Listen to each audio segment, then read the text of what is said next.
Hey guys, it's Video Vince with Camera Exchange. So today I'm going to go over my top 5 favorite video hybrid cameras that I've been using for the past year and a half. Now every videographer is going to have their own list of favorite cameras that they like to use. So what I'm going to do is I'm going to list my 5 and I'm going to tell you what I like and what I don't like about each of them. So let's get started.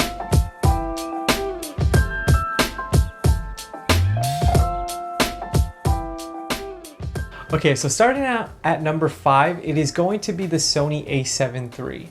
Now, even though I do use this camera for about 80% of the channel's work, there's still some things that I do not like about this camera. And number 1, it is going to be the menu system.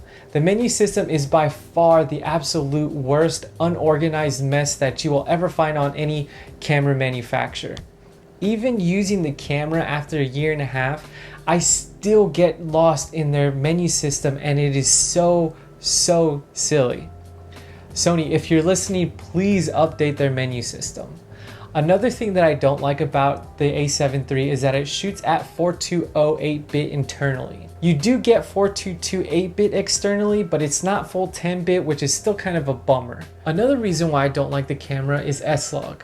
So S-Log is quite bad in my opinion. I've shot with it once or twice, and even in those 2 times that I've shot it, I just cannot get what I want out of the S-Log footage.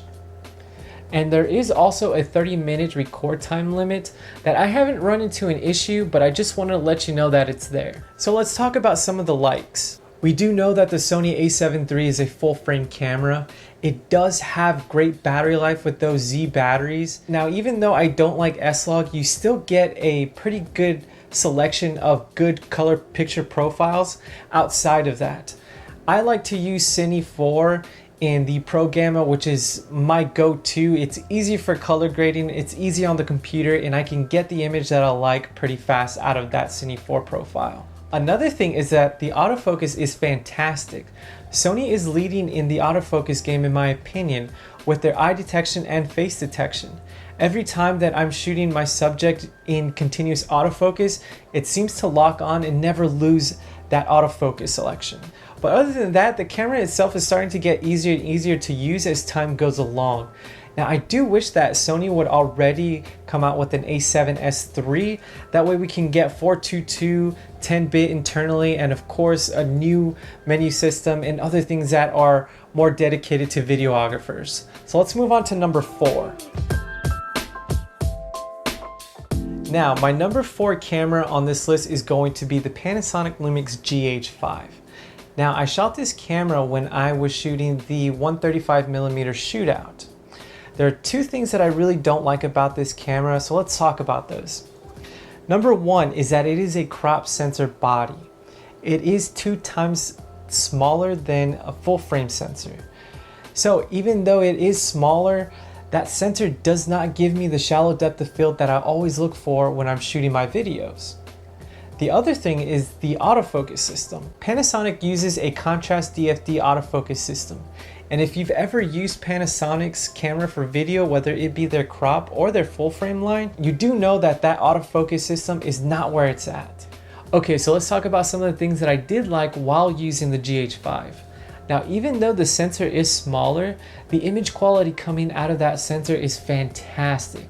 I never had any issue with the picture quality. I was always getting sharp images and I was just absolutely blown away with what I was getting in the GH5. It does have 5-axis in-body stabilization. It does have 2 dual card slots. It has a great menu system, and of course it is lightweight and compact. A big thing about the GH5 is that it shoots 422 10-bit internally. Also, it gives you full 4K DCI. You also have the ability to shoot V-Log-L, which gives you plenty of dynamic range when shooting outdoor, indoor, whatever you do. That V-Log is going to be fantastic. Of course, since Panasonic again has been around for quite some time, Panasonic has been able to put out plenty of good lenses with their system. Now, some honorable mentions with the Panasonic line is the GH5S. So if you're looking for better low light sensitivity, that GH5S is where it's going to be at. although it doesn't have 5-axis in-body stabilization, so keep that in mind. Also the G9. The G9 is marketed more towards photography, but after a late firmware update by Panasonic, they did give it some pretty good video features if you're looking to do video with that camera as well. So let's move on to number 3. So moving on to the camera number 3, it is going to be the Fujifilm X-T3. Now, even though this camera has been out for quite some time, I still do believe that the X-T3 is a viable option if you're looking to do heavy video work. But there are a couple things that I dislike about this camera, so let's talk about them. Number 1 being is that it doesn't have IBIS. Now, IBIS is not that much of an issue for me, but it might be for you. And having the inclusion of the in-body image stabilization in that camera would actually be nice to see. Another thing that I find much of an issue with the X-T3 is that the battery life is pretty terrible. On one single battery, I'm getting maybe about an hour to an hour and a half tops when I'm out filming. Now I could again work around that when I attach the battery grip. The battery grip allows for 2 more batteries, giving me almost up to 5 hours worth of record time. So let's go on to the things that I do like about this camera, because there's quite a bit. Starting out, Fujifilm has a large selection of lenses, and I have yet to come across a lens that I do not like. Another thing that I like is that it shoots full DCI 4K up to 400 megabits per second in all-intra codecs, which is super powerful and super amazing. It does have 2 dual card slots. It does have great autofocus, and the menu system is a lot more organized than it is than the Sony. You also do get great picture profiles like Eterna and F-Log internally. I use Eterna whenever I'm shooting the Fujifilm X-T3, and it is one of the easiest profiles to color grade in post-production. Now, of course, when you put an external recorder on top of this camera, this is where it really shines. It does give you the ability to shoot 422 10-bit, and let me tell you, when you are external recording with this camera, you will not be disappointed. So those are all my favorite things about the X-T3. Again, there are some honorable mentions in the Fuji system, and those are going to be the X-T30 and the X100V. If the X-T3 is just not doing it for you, I do believe that the X-T4 is also going to fill that gap, especially with some of the dislikes that I had on the X-T3. So let's move on to number 2. Okay, so for my number 2 on this list, it is actually going to have to be the camera that is filming me right now, and that is going to be the Nikon Z6. Now let's be real with each other. When you ever thought about doing any type of video work, Nikon was nowhere near anybody's consideration. It wasn't until the Nikon Z6 came out, where Nikon actually gave one of its cameras some pretty good video capabilities.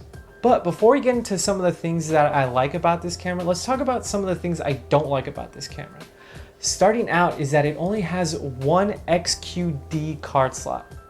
XQD and not SD.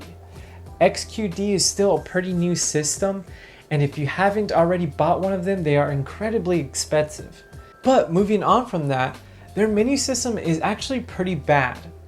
So you do have some pretty organized folders in their menu system, but then they have a different menu section where you actually have to go into, and it's just layered upon layers upon layers. And I found that to be quite confusing coming from other manufacturers. Now, one of the last things I don't like about the system is that it has a small selection of native mount lenses. Now, of course, you can adapt f-mount lenses, but I would like to see Nikon grow their Z-mount lens line a lot more. Now let's talk about why this camera is my number 2 on this list. Starting out, the image quality is amazing. From what I was getting out of this camera, I was blown away. Another thing is that the autofocus works quite well. I was pleasantly surprised at how easy it was to track my face, and track my eyes whenever I'm shooting in continuous autofocus. It's still not on Sony's level as far as autofocus goes, but I could definitely see it being up there once Nikon works out some of its kinks. The battery life is actually pretty good as well. I'm able to get to 2 to 3 hours worth of video on one battery at a full charge, which is super awesome. So let's talk about some additional things I liked when you pair this up with an Atomos Ninja 5, where this thing really shines. Starting out, you get the ability to shoot 422 10-bit in ProRes. You also have the ability to shoot ProRes RAW with an additional cost upgrade. Now think about that. You are able to get ProRes RAW out of this tiny camera, and it is amazing. That gives you so much flexibility when shooting video.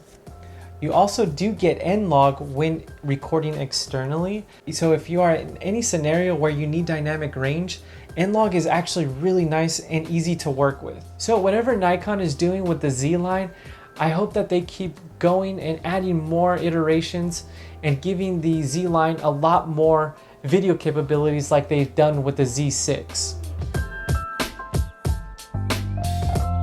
So for the number one camera on this list, it is going to have to be the Panasonic LUMIX S1H. Now, I shot with the S1H when we did our Panasonic LUMIX S Pro 24-70 2.8 review video. Now, using that camera solidified my decision as it being number one on this list. I was absolutely blown away with all the capabilities that Panasonic put into the S1H. But before getting into the good things, let's talk about some of the bad things that I didn't like about the S1H. Starting out with the price tag. The Panasonic S1H is incredibly expensive. For the body alone, it is $4,000. But I do believe if you're doing professional work or just video work in general, I believe you can justify that price. Another thing that I didn't like is their lens selection. Of course, they do have the 24-70, the 51-4, the 70-200. They're coming out with the essentials, and all of those lenses are fantastic, but they are also incredibly expensive. I would like to see a little bit more budget-friendly lenses to go along with the S1H.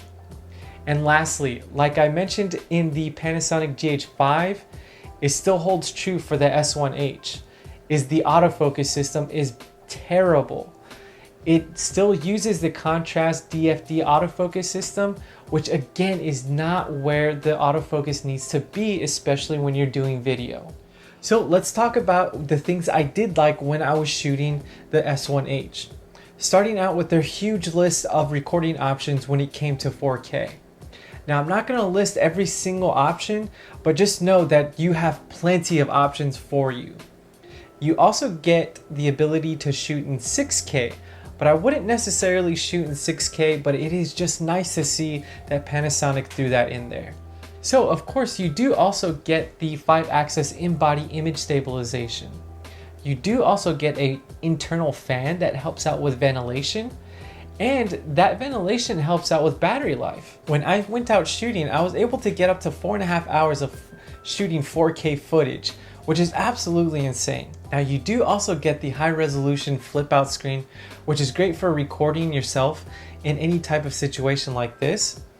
You also get that high resolution electronic viewfinder, which is great if you're out in daylight and you don't want to use the screen. Now, you do have 2 SD card slots, which is nice to see considering the S1 and the S1R had 1 XQD and 1 SD card slot.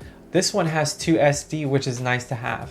Now, of course, you do get full vlog like you would find on Panasonic's more professional video cameras. And it's not the vlog Lite like you find on the GH5, so that vlog footage is amazing to work with, especially when you're doing any color correcting or color grading.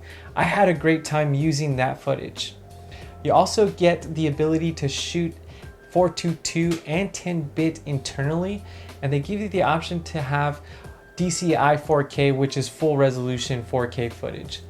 So all in all, that camera was just amazing to use, and I cannot find really much issues with that camera itself besides it being super expensive. Honorable mentions with the S1H is the Panasonic S1.